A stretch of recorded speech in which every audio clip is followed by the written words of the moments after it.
Hello everyone, this is Gabriela Petrova and today I'm gonna talk international money markets through international debt crisis.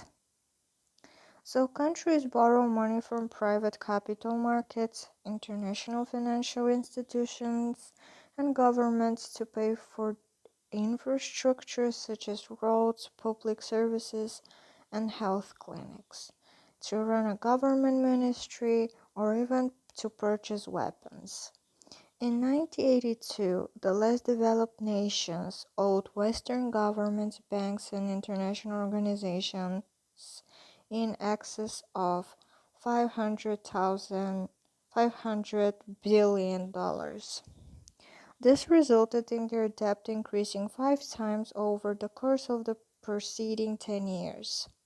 The less developed countries claimed that the only way to achieve faster economic growth was to bring in a large amount of money, and the only way to do this was by borrowing from developed countries. The persistent weakening of the dollar during the 1970s provided even another reason for the less developed countries to borrow money. However, the US dollar did not keep inflating, and that made it harder for less developed countries to pay their debts. In addition, the less developed countries didn't productively and reasonably invest most of the borrowed money, and a significant amount was stolen by government officials in those countries. The debt obligations that developing countries owe to developed countries take resources away from investments that benefit ordinary people and that contribute to social and economic development. Banks with large LDC, which means less developed countries loans, had to deal with the deteriorating credit scores and rising cost of borrowing from depositors. The $1 trillion that developing countries owe the governments and banks of the main industrialized nations will never be recovered.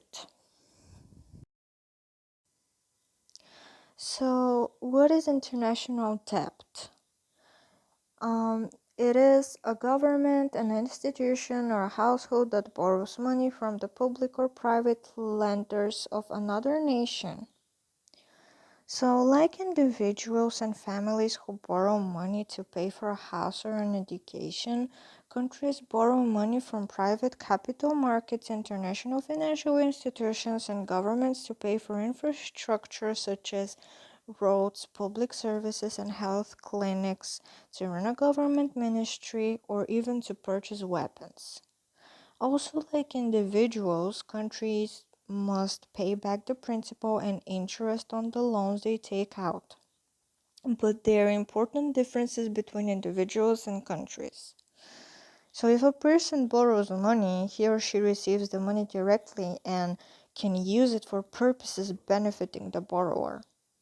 But if a country borrows money, the citizens are not necessarily notified or informed of the purpose of the loan or its terms and conditions. In practice, some governments have used loans for projects that do not meet minimum standards of social, ecological, or even economic viability. At times, these loans have been used to enrich a small group of people. In the other cases, although the money was used for legitimate purposes, financial conditions beyond the government's control made loan repayment impossible. Another difference between individuals and countries is that a business or a person who falls on hard times and cannot meet his or her financial obligations over time goes bankrupt. A court is appointed to assess the debtor's situation, and banks acknowledge that the debtor cannot fully pay his or her debts. But countries cannot file for bankruptcy. There is no such procedure, no arbitrator. At the international level, the creditors, not a court, decide whether and under what conditions to require a country to pay its debt.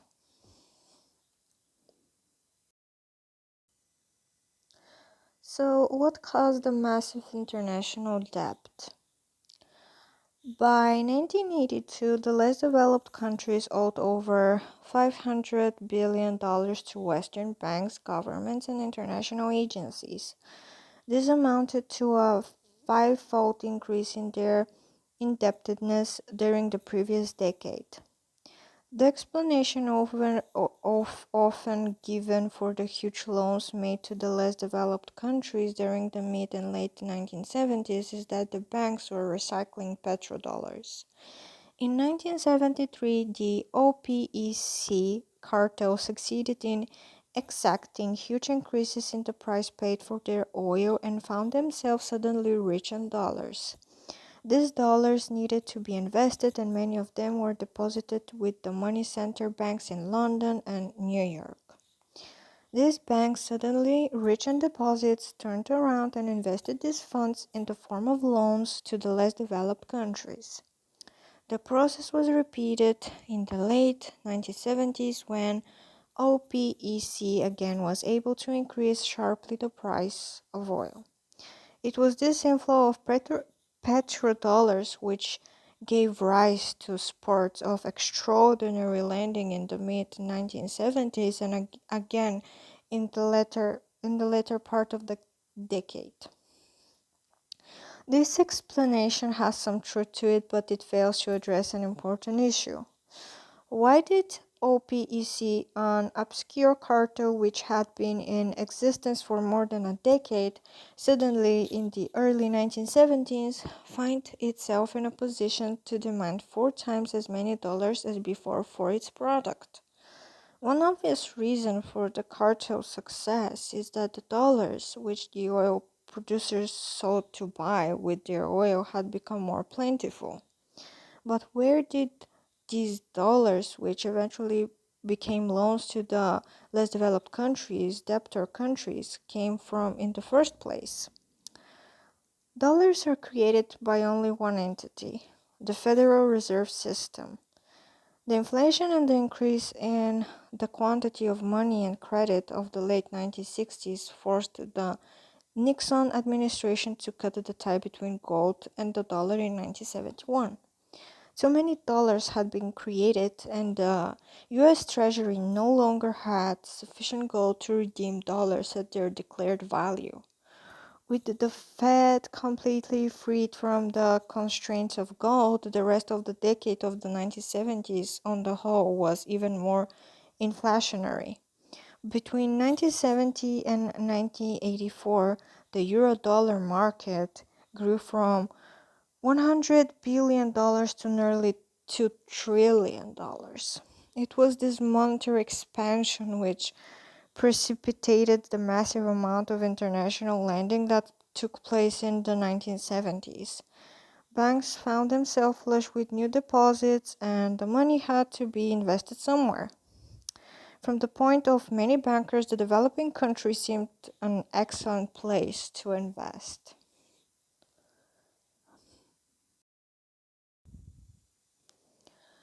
So, why loans to less developed countries? Why did the banks lend to governments and businesses in developing countries? One obvious reason was the economy of scale inherent in these loans. It was much easier and potentially more profitable to make a single $100 million loan to the Mexican government as opposed to hundreds of separate loans to American developers, businesses, or homeowners. Rather than having to investigate a multitude of individual projects, a loan to the less developed countries meant that the less developed country's government investigated and administrated the funds to the assorted state and private borrowers. The loans also were alluring because of the guarantee of the less developed countries' governments. Surely, a single government always have which is always having the power to tax, would not go bankrupt. Another attraction of these loans was the high yield which they offered. Many loans were negotiated for floating interest rates, often at rates of 1.5 to 2% above the London Interbank offered rate. The fact that these loans had floating rates considerably lessened the risk of future inflations wiping out the real value of the bank's loan assets. In contrast, domestic loans during the same period usually were negotiated at fixed rates and were subject to interest rate ceilings and offered substantially lower rates of return.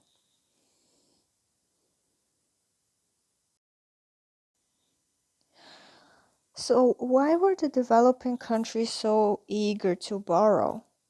One important factor was the economic philosophy which had gained prevalence in these nations.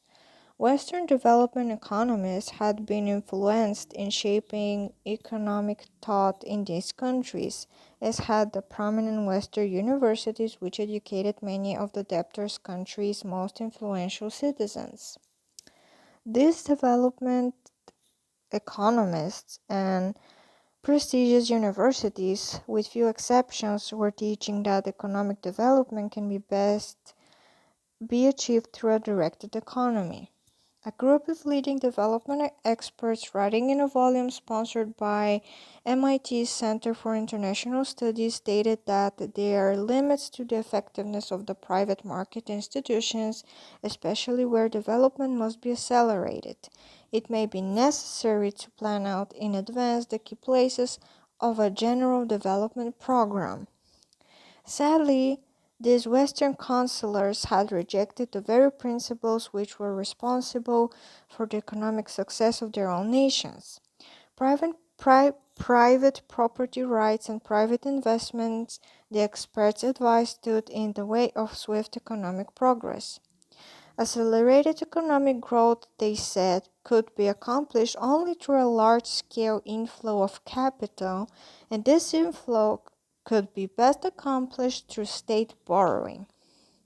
This was just what less developed countries' prime ministers and finance ministers wanted to hear, since borrowing and planning economic development would mean new power and prestige for their governments.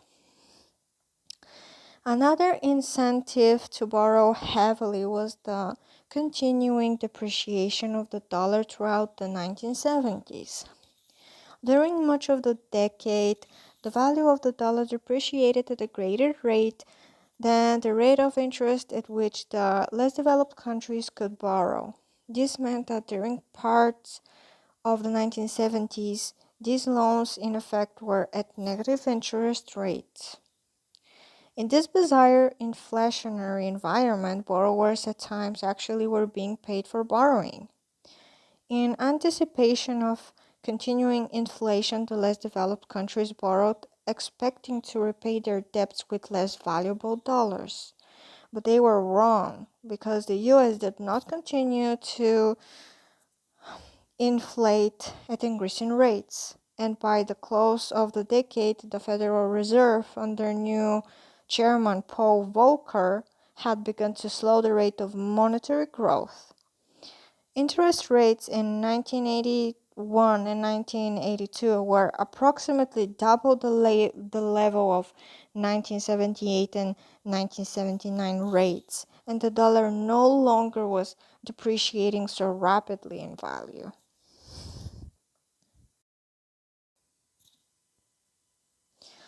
During the heaviest period of lending, the number of state-owned businesses in Mexico was doubled. The borrowed wealth allowed popular subsidy and transfer programs to flourish, and the public sphere grew at the expense of private freedom. In Mexico, for example, the portion of GNP consumed by the state virtually doubled between 1970 and 1986. To be sure, some funds were invested in bona fide capital projects. Unfortunately, these projects most often represented political and not consumer priorities. In a free country, what is produced is ultimately decided by consumers who cast their economic votes for particular products or services. By buying one product and not another, they communicate their preferences. Profit seeking producers, eager to anticipate and fulfill consumers' desires, invest capital in the appropriate industries. The foreign loans of the 1970s, however, went primarily for capital projects chosen by the state. Such grandiose projects as the construction of the Itaipu Dam between Paraguay and Brazil and the building of roads through the Amazon jungle undoubtedly benefited some people and boosted the government's popularity. However, they were not the most efficient use of capital. The same funds in the hands of free market entrepreneurs will have been put to different uses and better satisfy the wants of consumers. Contrary to the hopes of the planners, the state investments did not generate the wealth necessary to repay the loans. With triple-digit inflation, price controls, oppressive taxation, stifling regulations, many of the debtor nations have almost destroyed private enterprise. Rather than invest in their own countries, many individuals have converted their currencies into dollars and invested them in nations which are economically freer and more stable. This is called capital flight. One study by a New York bank found that from 1978 to 1983, while Argentina engulfed $35 billion in new loans, $21 billion left the country. The Philippines added $19 billion of new loans and $8 billion left the country. And Venezuela added $23 billion while its citizens spirited abroad $27 billion.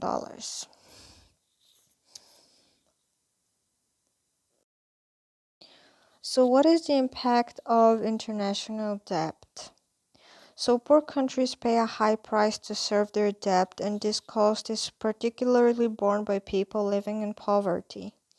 The massive debt payments that poor countries owe to rich countries and to multilateral creditors like the World Bank and International Monetary Fund take resources away from investments that benefit ordinary people and contribute to social and economic development.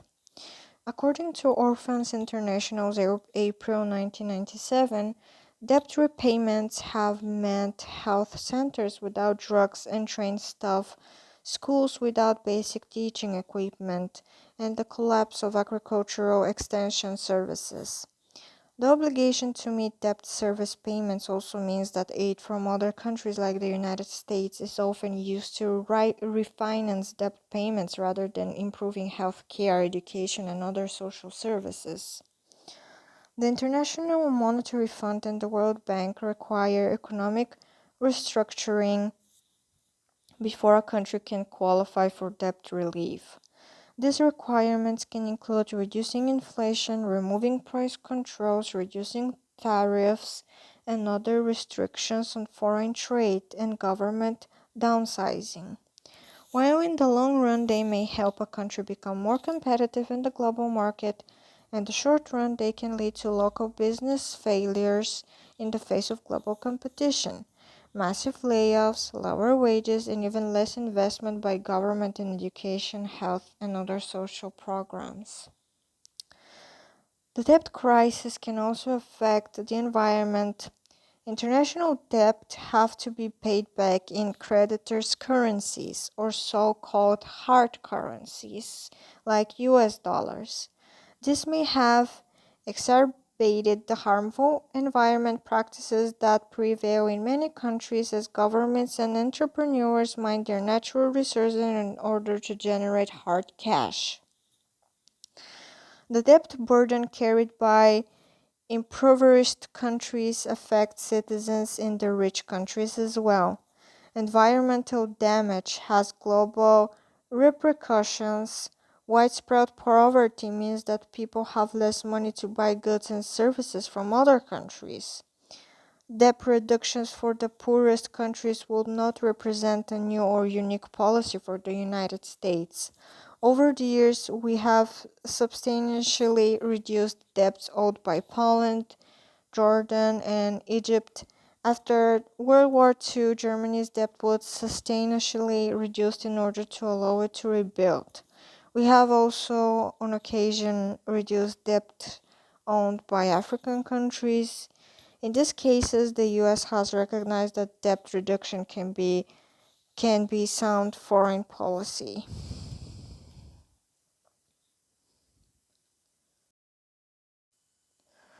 So, when in 1982 many countries could not pay their debts, commercial banks and government agencies such as the International Monetary Fund scrambled to reschedule the loans. They involved stretching out the This involved stretching out the payment periods and decreasing the interest rates. The International Monetary Fund advanced new loans to struggling debtors on the condition that the less developed country governments follow certain prescribed austerity measures. Between 1982 and 1986, billions of dollars of new short-term loans were made to enable the debtor countries to make their interest payments. But this was only a band-aid solution. The banks were extending new loans not because of their confidence in the future ability of these nations to repay, but rather to avoid having loan payments declared in arrears by bank regulators. Recognizing the default of these less developed country debtors would mean that many of the large banks will be bankrupt.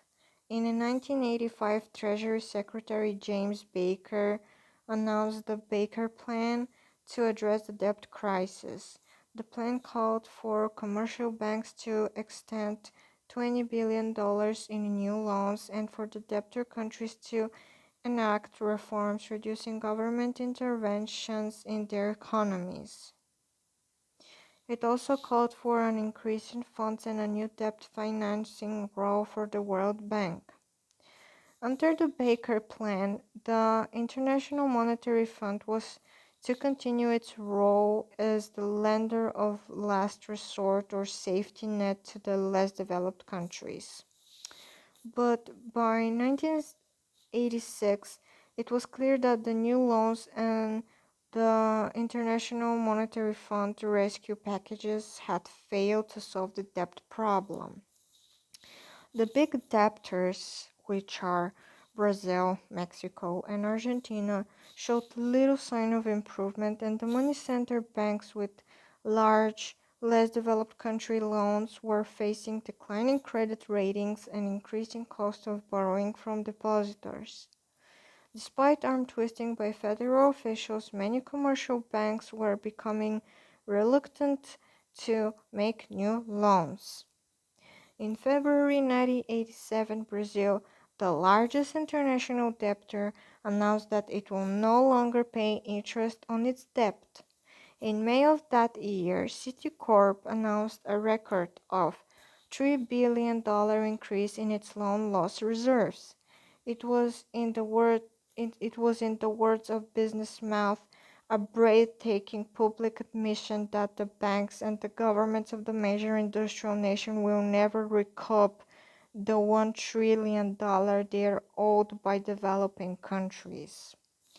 Following Citicorp's leadership, several other major banks increased their loan loss reserves in recognition of the almost certain default of a large portion of their less developed country loans.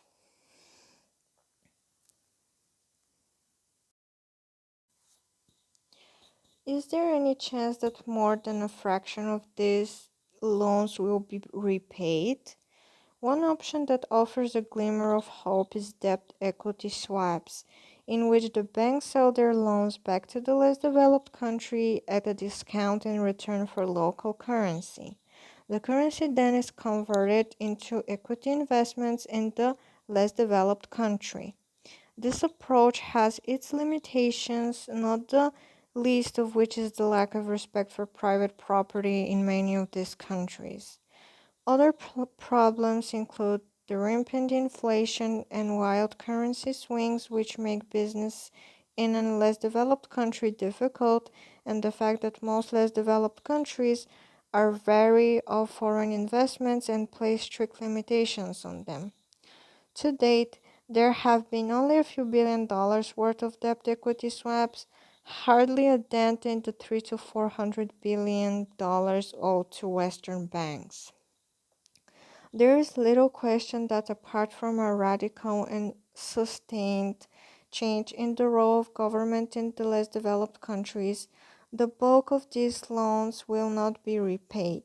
Most of these countries have long since stopped paying principal, and many, such as Brazil and Argentina, are in virtual default. The pertinent question now is if the debtor won't pay, who will? Recent moves by money center banks to increase their loan loss reserves are a significant step forward recognizing and bearing the losses. However, even Citicorp's record increase in reserves last year only amounts to a write-off of 25% of its total less developed country portfolio. Since the secondary markets currently value the less developed country loans at somewhere between 45 and 55 cents on the dollar, Citicorp and other banks will likely need to make more large increases in their loan loss reserves. This may mean several years of low stock prices, difficulty in raising new equity, and high costs on borrowing funds, which is not a pleasing scenario for bank management. The Fed has pursued a very loose policy since late 1984, thereby devaluing the dollar and lowering interest rates. This favors the debtor nations, making it possible for them to repay their debts with less valuable dollars. Through monetary inflation, a banking crisis may well be averted as the real value of the less developed country debt is inflated away.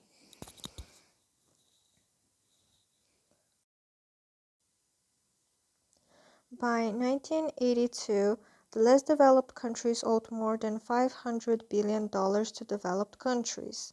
The reason behind developed countries giving massive loans to the less developed countries was that they became super rich because of the rise in price at which their oil was purchased. The Western banks, which had unexpectedly become wealthy from deposits, then used their wealth to invest in loans to less developed nations. The reason behind less developed countries borrowing money from developed countries is because the only way to achieve faster economic growth could be achieved through a large inflow of capital, which can be achieved through borrowing money. Less developed countries were also confident that they will pay the loan because of the dollar because the dollar was continuously depreciating at that time. Unfortunately, the less developed countries were unable to pay their debts. In order to deal with the inability of less developed countries paying their debt, banks rescheduled the loans. Banks were also trying to help through new short-term loans in order to help the debtor countries pay their interest. Unfortunately, the new loans didn't solve the debt problem, and the big debtors such as Brazil, Mexico, and Argentina didn't show any improvement. Banks with large LDC loans had to deal with the deteriorating credit scores and rising cost of borrowing from depositors. The $1 trillion that developing countries owe the governments and banks of the main industrialized nations will never be recovered.